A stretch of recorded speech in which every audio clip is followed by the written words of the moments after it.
Good Sunday afternoon, everyone. Welcome to another installment of Up Close and Cultural with Dr. Kara Say. Thank you so much for tuning in and listening into the show. You could be doing a million other things, but you chose to be here with me this afternoon. Again, I am so grateful and thankful to you for that. Thank you to KUAW Radio, Knowledge, Understanding, and Wisdom for allowing me to be on this great platform. You can tune in to the show at kuaw.org as well as across all social media platforms on Facebook, IG, Twitter, Twitch, the TuneIn app at KUAW. Uh, so with that being said, I want to first preface this show with just to let you know that today we're going to talk about Black femicide, and just preface this with saying that it is a sensitive topic, so it can be triggering to some, and it is definitely not a topic for children. So if you have any young ears around, or if you are triggered easily behind Black femicide or the topic of death, then I will just give you a minute to let you know that that is what we'll be discussing today. So with that being said, the issue of Black femicide in the United States is one that is not new. It is unfortunately one that is growing in overwhelming numbers. And there's always, and unfortunately, it is an issue that again is going unnoticed as well as underreported in the BIPOC population, especially Black women. Just recently, we will go back to December 12th of 2021. There were two Black women. One was Brenda Lee Rawls and the other was Lauren Smith Fields. Now, Lauren Smith Fields, she was trending in the news and trending across the internet. But both of them were found dead in Bridgeport, Connecticut. Their stories are very similar. Their families were notified of their deaths by the police in Bridgeport, Connecticut. Well, I take that back. Their families were never notified by the deaths of their deaths by the police. Instead, the family members had to search for both of these women by themselves. Now, the Rawls family learned of Brenda's death by showing up at the house of a male acquaintance where she was, last seen. And he informed them that she had passed 2 days earlier. And her cause of death is still undetermined and pending investigation. Wow. Lauren Smith Fields, who was trending, her family found out from a note that was left by her landlord on her door. So in the family search for her, they went to her apartment and they found a note on her door that was left by the landlord that said that she was dead. And it was only after this case started trending and the public got involved. And I believe it was over a month. It took well over a month. Well, it was over a month after the public got involved that the medical examiner determined that she died of an accidental overdose following the date with the guy that she was with. Because initially, when the police got involved with the case, they initially stated that her death was not suspicious, and then quoted the man of no color that she was with as being a really nice guy. And they let him go. They did not arrest him. Of course, he was free to go. So because he was not under arrest, there was no bond, anything, end of story. So that is the Lauren Fields case, as well as the Brenda Lee Rawls case. And the issue with that, as if that is not enough, is that the same detectives handled both of these women's cases in Bridgefield, Connecticut. Both of these detectives have since been accused of mishandling each investigation as being insensitive and lacking human decency towards the victims of their loved ones. It hasn't been reported, and it's unclear if either of these women, whether Brenda or Lauren Smith Fields, knew each other, but their stories just speak to a larger crisis. They speak to the safety of Black women and our safety, and the fact that no one seems to care. It speaks to the fact that just in 2020, with there being approximately 3,500 female homicide victims that were Black, that half of that number, let me take that back. There were 3,500 homicide victims in the US. Half of that number were Black women. And that is appalling, being that Black women only make up 16% of the US population. And I gave you names of two women who died of similar circumstances on the exact same day, and still only one was trending. And then you go through this and you hear these names and you hear these situations, and this happened in Connecticut, and things trend on social media all the time, and you see it and you go, oh, that's sad. And there are these moments of outrage, and then you think how it can never happen to you, or how you will never see anything like this touch you personally. And we're all guilty of it. We are. There's always this disassociation, simply because that is just how we have been programmed, because that is just simply what the media does. Again, Black women, we are always the less resourced and the most underreported when it comes to anything in the media. Unfortunately, being here in Kansas City, it has hit home. I was very shocked when I saw, even with the crime rate that is here in Kansas City and all of the things that happen in Kansas City, I was still shocked when someone emailed me the story of Asia Maynard. And I stopped in my tracks, because when I read it, I thought that it was more information regarding the Lauren Smith Fields case. But then I looked at the name and I said, hold on. And I literally pulled over and I said, you have got to be kidding me.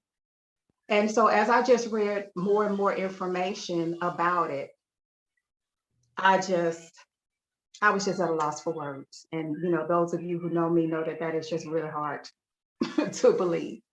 But anyway, that brings me to the guest that we have today.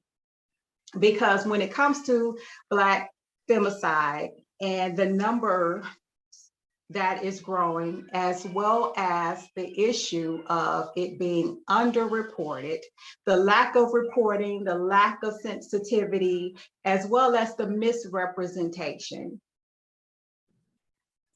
An example would be in the case of Lauren Smith Fields, and everything that I'm speaking of, you can Google and find online. Lauren Smith Fields, of course, she's a beautiful queen. And when you find her online, you will see a picture of her in a bikini, but then you will see a picture of the man of no color who was, is accused of, well, I would just say who was with her when she passed. He is fully clothed and he is dressed as though he is ready to go to work.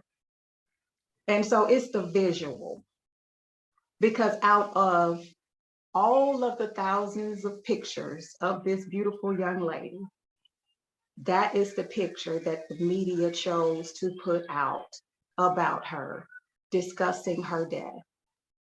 And it was purposeful because it is always put out. The messaging is that somehow she got what she deserved, or she was complicit in whatever happened, or whatever happened was a result of how she dressed, or a result of how she looked, or a result of how she behaved. And we're here to stop that. And it is going to take us as a community, going back to what I said before, we can't think that it's not going to hit home. As I always say on this show, it is imperative that we get involved in everybody's story, because everybody's story is our story. Because if it happens to one, it happens to all of us. So with that being said, I have on the show today, Asia Maynard's sister, Tiara Oh, Maynard. everybody. Hello, everybody. And I want to give her the opportunity to tell her sister's story and tell her story in her own words, and give us the information that she wants us to know about her sister, as well as this case, unfiltered and in the manner that she wants it to be relayed, without it being, and I say unfiltered because I do not want it, because on this platform, people are able to speak freely and do not have to worry about the media changing it in a way to make them look good, or any particular law enforcement department look good, or whatever the case may be. So with that being said, Tara, thank you so much for being here. Thank you for taking the time to come to my platform and to share your story. I first want to say that I am sorry for the passing of your sister. You do have my condolences. We have spoken a few times before, and I just still want to extend my condolences to you and your family. And I will just let you have the floor and let you speak freely. This will be a conversation, but I first just want to give you the opportunity to say what it is that you need to say, or what you feel you haven't been able to say during these weeks. Thank you again. Thanks again for sending your condolences to my family and standing behind us also. But this has happened. This was what we in March, so it was February 18th, I believe, that I got a call from my sister. It was on a Friday, and she was just letting me know that she was going on a date with this young man, and she said he was a white guy, and I was just like, well, just be careful, because you can't trust people, so just be very careful. She was like, no, it's okay, he wears suits, and he, just explaining to me what type of guy he was. But mind you, she told me she met this guy Wednesday prior to them going on a date, and they were supposed to go on a date Friday, but he was saying that, well, at first he was saying that, well, I don't have a babysitter, so we might have to reschedule. And then I guess later in moments, he was like, okay, well, never mind. I found the babysitter. We can go ahead and go on with our date. So I told her, she was like, I'm going on a date, and I'm just gonna call you and let you know, how the date went. And she was like, well, actually, I'm just gonna come by Saturday, me and my daughter, which is my niece Desiree. I was like, okay, that's fine. So Saturday comes around, and I try to call her. It was maybe like around like 1 or noon, somewhere around that time. And when I called her, her phone was going straight to voicemail. So then I was like, okay, well, I'm just gonna wait. So then her daughter reaches out to me like, hey, auntie, I haven't talked to my mom, and I didn't call her like over 50 times, and her phone going straight to voicemail. I said, okay, Desiree, if she doesn't call you, I say around 5 o'clock, then call me back, and then we're gonna figure something out. So she's like, okay. So we waiting all day, has, went by. Her best friend reaches out to me and was like, hey, have you talked to Asia? She also talks to Asia all the time too. She's like, I haven't talked to Asia and I'm very worried. I was like, yeah, me too, because she was supposed to come by today and she never came by. And I'm trying to figure out what's going on. This is not like Asia. So 5 o'clock already rolls around. My niece is calling me, and she's like, hey, auntie, you told me to call mom again. And it's now 5, and it's still going straight to voicemail. I have called everybody, and now I got everybody, calling her phone. And I was like, okay, well, she doesn't, we don't hear nothing by Sunday. We know something's wrong. So Sunday roll around. We still haven't heard anything from Asia. She never called, she never texted, never came home, nothing. So I was like, well, I feel like something's wrong. It was just deep down. I just felt it. Like it was like a gut feeling. I was like, something's not right. So I called the police and I made a missing persons report.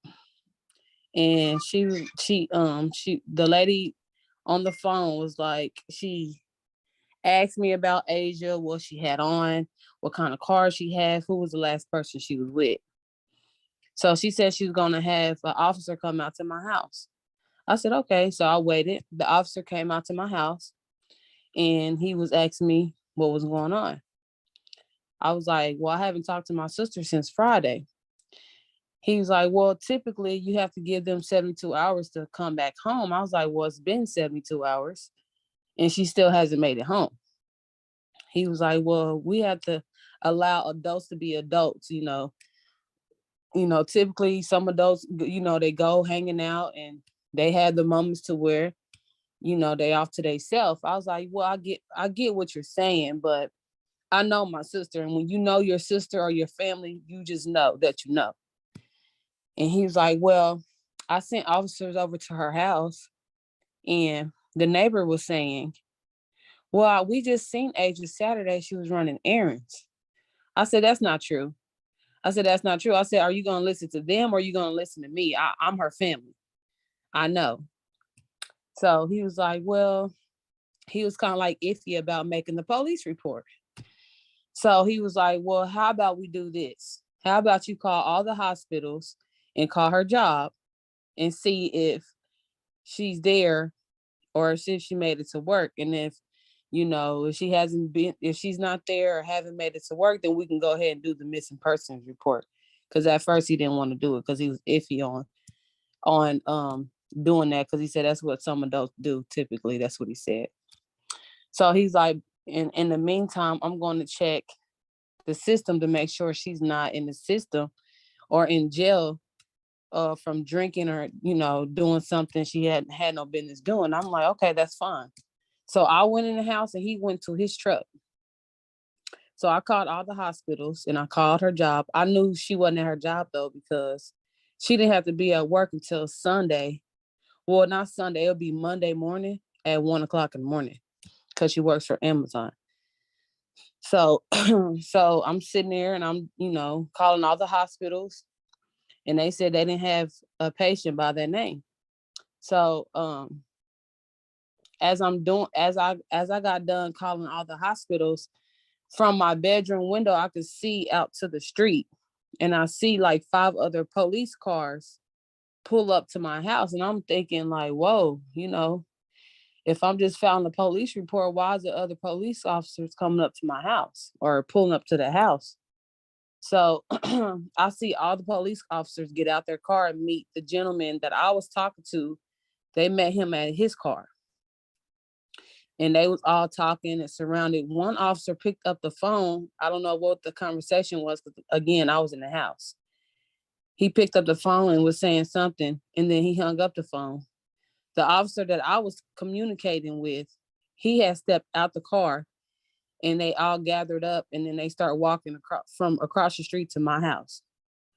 So I'm looking at all this, but I meet them at the door. And he was like, as soon as I met him at the door, he was like, hello, how you doing? Can you step outside for me? And I was like, yeah. So I stepped outside, I closed my door. He's like, he asked me my name, my first and last name, my date of birth. And I gave him that. So then he's like, could you have a seat for me? And I'm looking around, I'm like, yeah, sure. So then he was like, well, we all gathered here to tell you that we found your sister in a friend's house. She he tried to wake her up, but her body was stiff, and she has passed away. And I'm looking, and I'm trying to hold it together. I start crying, and I'm like, wow, how did this happen? He's like, well, he said he rolled over and he tried to see if she was breathing, but she was already stiff, and he tried to do CPR on her. And he called the paramedics, and they told him to keep doing CPR on her until they arrived.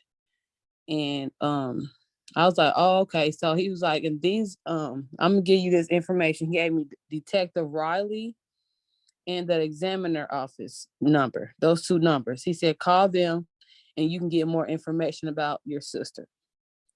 So I said, okay, that's fine. So I called and I asked him, I said, what happened to my sister? What really happened to my sister? I'm hearing that, she passed away. What's going on? He's like, well, when we got there, like I said, the gentleman called the police, said that she didn't, when he rolled over, she didn't, she was stiff to the touch. So he called 911 and we got there. He said, when we did our investigation, it wasn't no foul play, and she died of natural causes. And I'm looking around, I'm like, well, how is she dying of natural causes? How do you know that if no autopsy was done, or it hasn't came back, or anything of that sort? He's like, well, because we didn't see no foul play, so we normally just go ahead and rule it as natural causes when we don't see foul play. And I'm thinking to myself, I was like, okay, I didn't say nothing. I didn't go off. I didn't do anything. I said, okay. He's like, call the examiner office. So I called the examiner office, and this was all Sunday. I called the examiner office. They said that they already did the autopsy on her body Saturday morning, I guess, when she had already arrived. And I said, so can we come down there to see if that's her? He was like, it was a lady. She was like, no, there's no need for all that. We don't do all that. And you guys need to call the funeral home and have the funeral home come get her. And I was like, well, how do we know if that's even her? He was like, well, typically, we do fingerprints, and that's how we found out it was her. And I was like, okay, but why wouldn't we notify? Why would we notify? What he's like, well, her information wasn't updated, so we didn't have no way of getting in contact with you guys. And I was saying to him, I was like, well, she has a temp tag, right? And then she live in an apartment, so you can go to her apartments and it's an emergency contact, right? So that's an excuse of why you guys didn't contact us. And I said, where's all her belongings? Where's her car? She had just bought a car. I said, where's her car and all her belongings? He's like, well, everything's in her car and we told it. I said, why did y'all tow it? Y'all could have called family. Well, we just felt like that was more safer. More safer. Okay. But and I said, so her phone, where's her phone and stuff? All that's in her car. Why's all that in her car if she's with this young man? Her phone, like before she passed away, she talked to her daughter. Like, I don't understand how her car and her phone and everything end up in her car. And he's like, well, Tuesday you guys can go ahead and come up here and get the car. And Tuesday roll around, we couldn't even get the car. So I'm not understanding. I don't understand what's going on. I feel like they not telling us something. I feel like they trying to cover up something because it's all not making sense to me.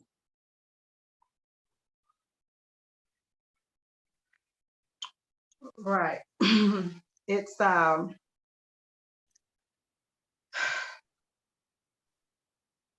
of course I am not a police detective and I am not a police officer. However, like you said, something is not adding up.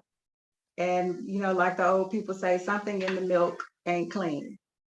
Right. And even from just the naked eye and hearing what you are saying, first, I'm appalled at what I'm hearing. And I am sorry for you. I'm not making any apologies for the Kansas City Police Department. That's not what I am sorry for. I am just sorry that your family is having to grieve and go through this nonsense. And at the same time, you cannot get any answers from the very agency that is charged with handling it and who is supposed to be investigating it for you.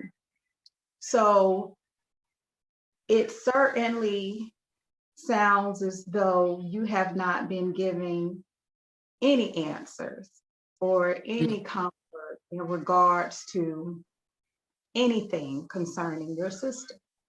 No. And I understand that answers are limited or unknown, and that investigations or ongoing investigations, that all information can't be shared. However, you are simply asking about things that they already told you that they could provide, such Right. as, correct me if I ever get anything wrong, but they told you that you could go and pick up her belongings Yes. and you weren't allowed to, Nope. still haven't been allowed to. They did not let you um, identify the body.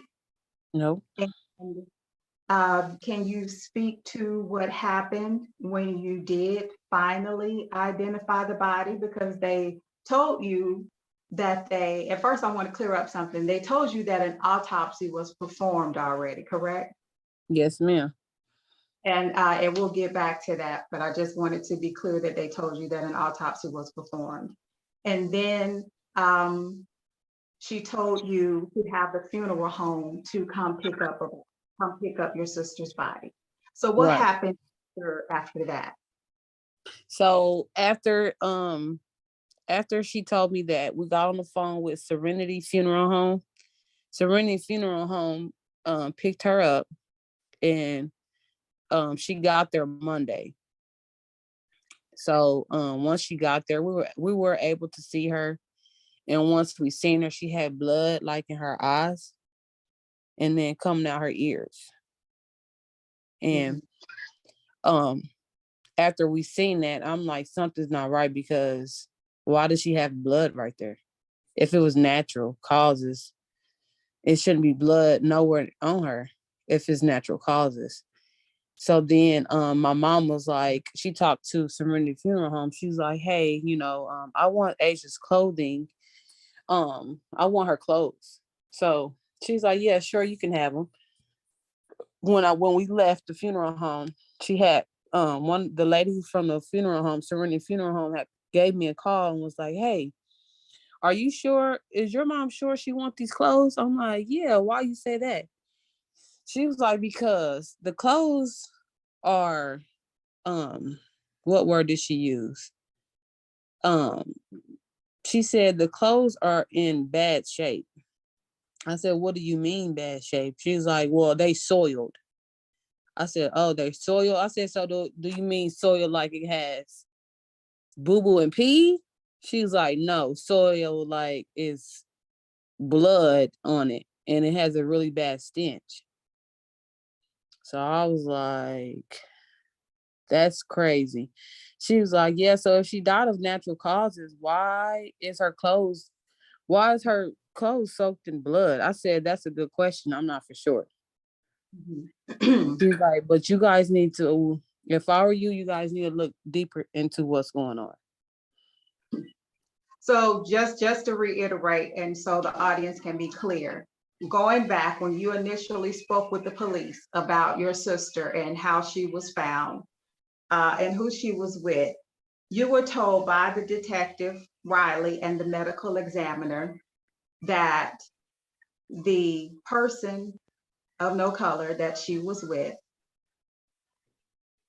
at the time of her passing, that he went to wake her up. Her body was stiff. He called the police and at some point spoke with 911. They advised him to do CPR on her, Mm-hmm. and, which I'm assuming he did. They advised him to do CPR on a stiff person.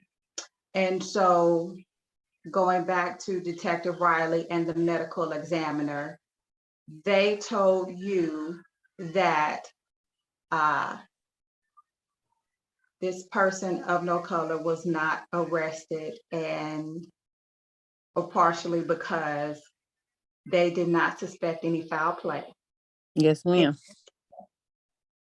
However, when you went to view her body at the funeral home, you observed blood coming out of her eyes and her ears, Mm-hmm. and her clothing was returned to you with a foul smell and drenched in blood, Yes, ma'am.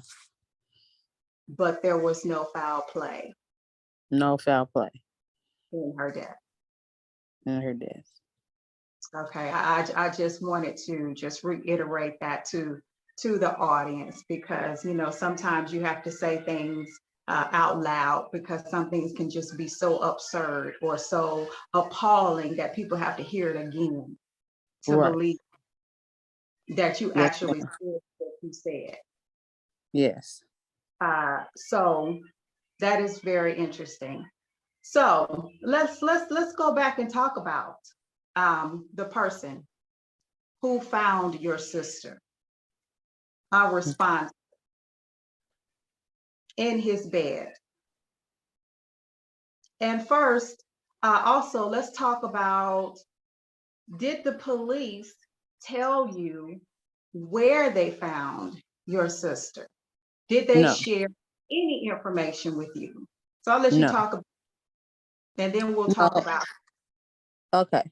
No, they didn't. They didn't tell me the location of where they found my sister. They said they can't give that information up because the case is still open, and they couldn't give me, the person who she was found with. They couldn't give me that information because the case is still open. They have not gave me any information. They have not reached out to me. They have not told me anything. Nothing. I haven't heard nothing from them since my sister passed. Mhm. However, there are news sites who are able to report the address and circumstances of where your sister was found. And they are Yeah. not just grabbing this information out of the air. And Right. just even to protect your sister's privacy, if that's it, what they want to call it, or even just to even protect the family, that this information is out there, they still are not calling you, or this Detective Riley still is not calling you to share information with you that is still already out there. Um, Right. in the public. Right. Okay. So also, let's speak about the Isaiah. I will just say his name. Isaiah James Crown Mm. is the person that your sister was with at the Yes, time of ma'am. Yes, okay. ma'am. And it's very interesting because as I spoke about earlier, when it comes to women of color, Black women specifically, when we are spoken about in the news, the narrative is it always starts with the worst. Our name is given, and then everything bad that we have done since we crawled out of the womb is what starts the conversation. Mm-hmm. Care if we stumped our toe or took a piece of gum, out of the candy store. All of that is reported ahead of everything else. But when it comes to people of no color, you never hear anything. And mind you, this person, and it doesn't matter if there's just a suspect or allegedly or whatever, all of our information is laid on the line, even here in Kansas City. And we can even go back to just Friday where there was a school shooting. And again, my condolences. No one passed, and thank God that there were no lives taken with the school shooting that happened in Olathe. However, that was a very tragic incident. But we Mm-hmm. still have this young African American male, and he's 18 years old, and the news has reported every single thing about him in less than 24 hours. That's crazy. Still, and no one died. No one died, thankfully. Right. No one. But your sister was actually found with this man, deceased, and they will not even say his name. And his Nope. name is Isaiah James Crown. Mm-hmm. Google him. And when I Google him, I have found a lot of things about him, including, and I have messaged people who have gone to school with him. Again, I wasn't present. I don't know what he did or what happened when he was with Tiara, with Tiara's sister. Again, everything right now is alleged.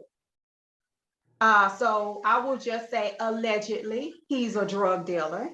Allegedly, he is responsible for other deaths in the community. Allegedly, he is selling drugs laced with fentanyl. And so he has a criminal past that you can look up yourself. All of these things are online. And the same media outlets who are reporting everything about the young man in Olathe have said nothing about Isaiah Crown, who is also in Kansas City. Wow. Nothing at all. And so, and I'll let you speak about, say what you want to say about Isaiah, but see, that is the issue. And that goes to the point of me speaking to you about why I created the Bronze Alert System, which speaks about the balanced reporting across all news media outlets. And it is so important for cases just like this, because as I stated, and it's clear and evident right here, because if you didn't see it anywhere else, it is playing out live and in front of you right now, parallel right now. You can Google everything in less than 24 hours, all of the information about this 18-year-old and everything that he has done.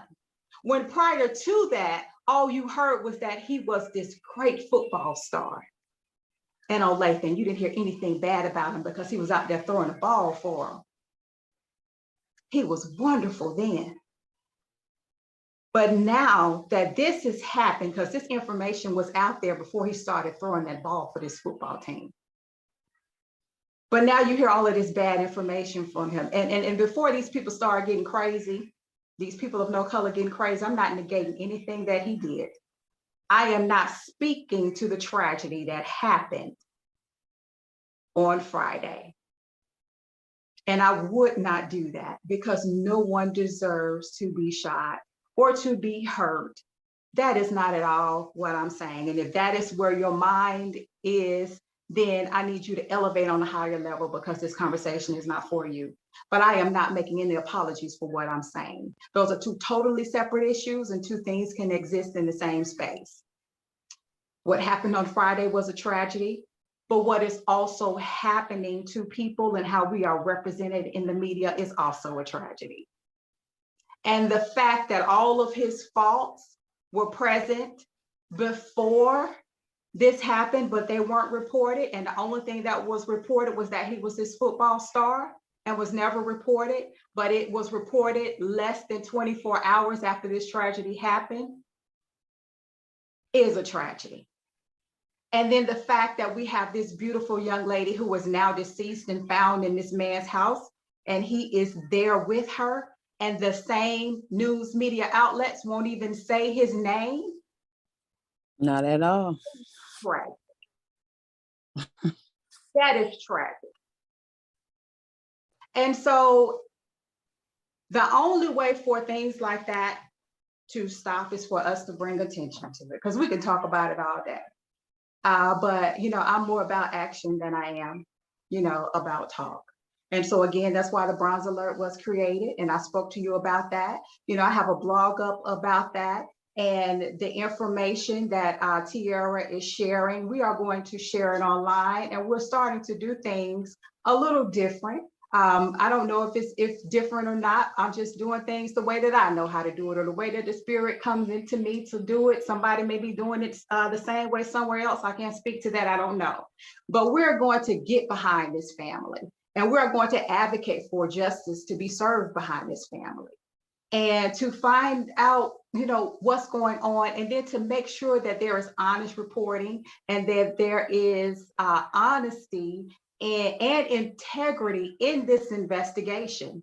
Like I said before, I'm not a police detective. I am not a police officer, but we want to make sure, because the parties involved do not have the best representation. There's a lot going on with the police department right now, because there's even a police officer who was convicted of murder, and he's still walking around free on bond with a prison sentence. So when you have things of that nature going on,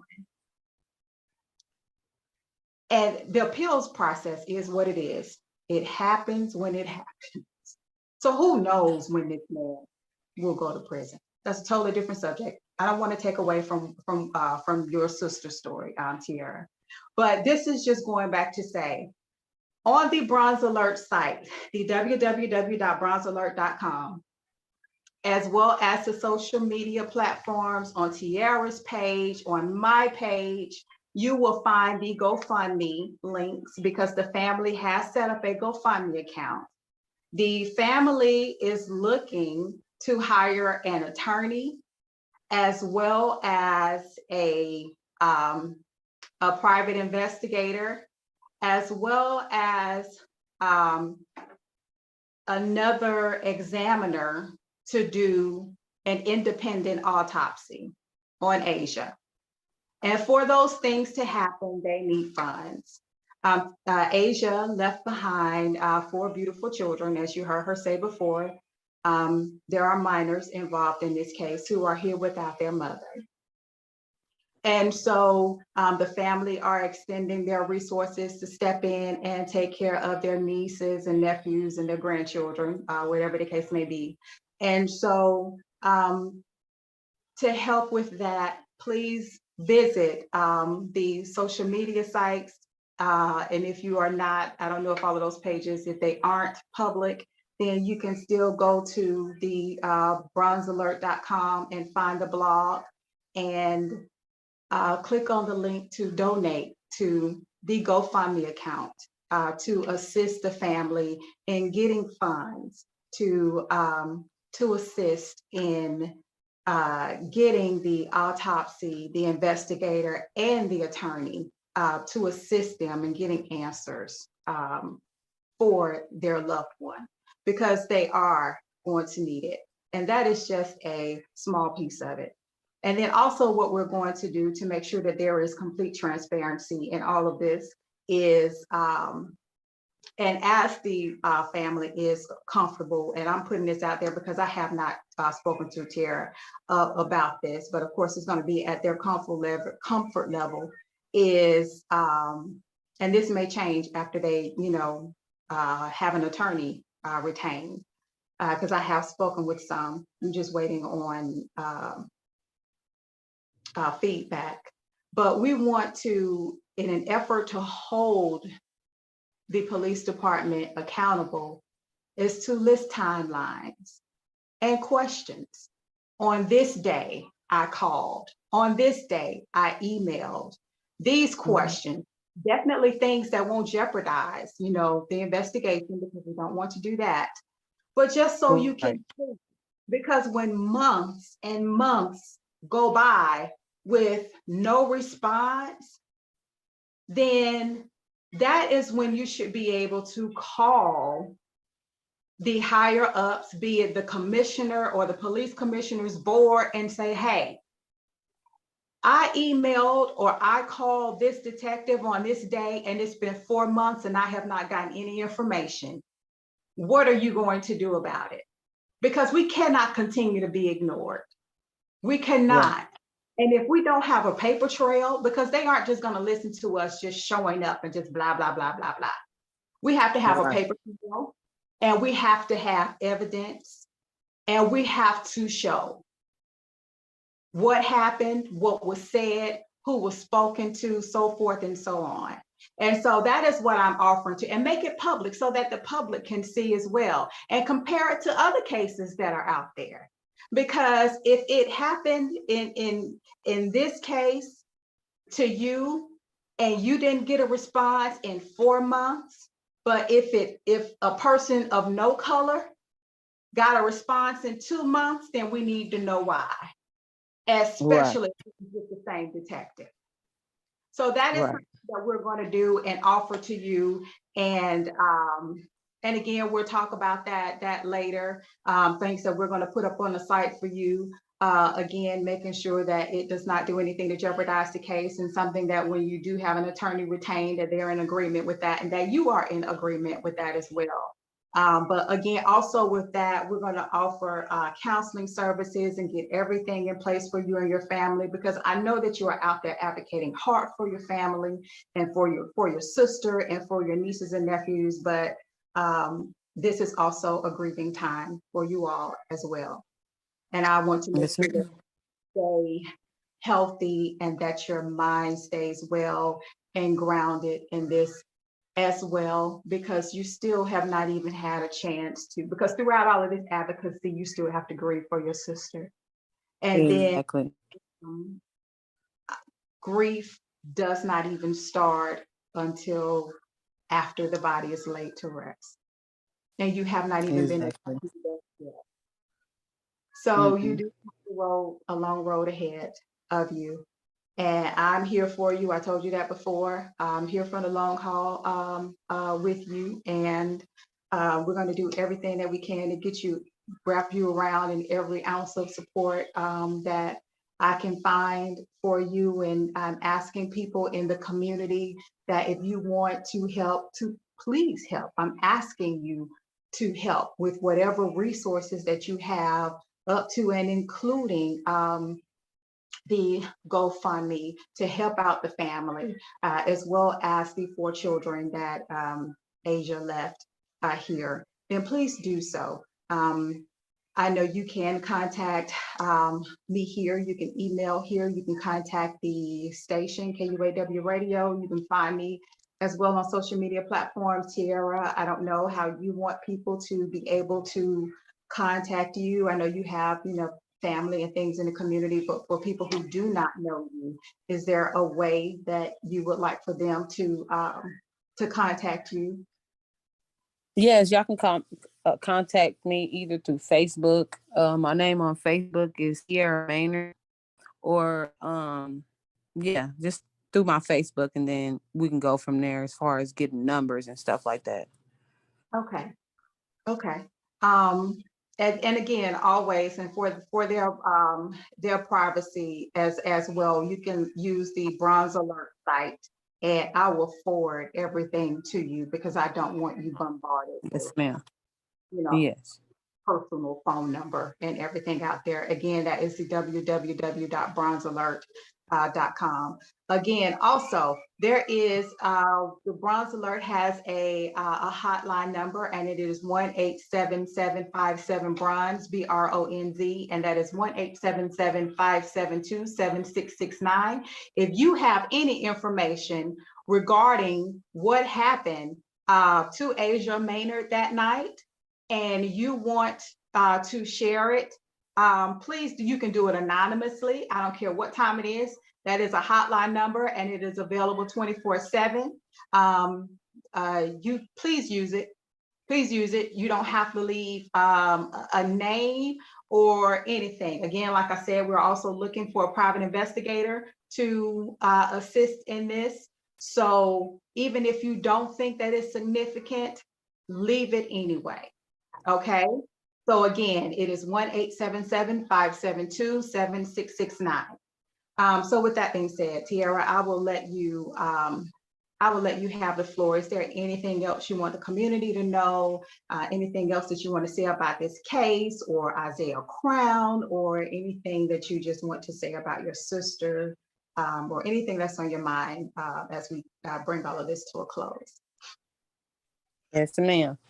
So again, too, like how I know that he was how I know it wasn't sincere, or um like it wasn't like a to me, I feel like he was lying. He was trying to cover up something. I don't know what it was, because he lied to my sister about his name and where he was from.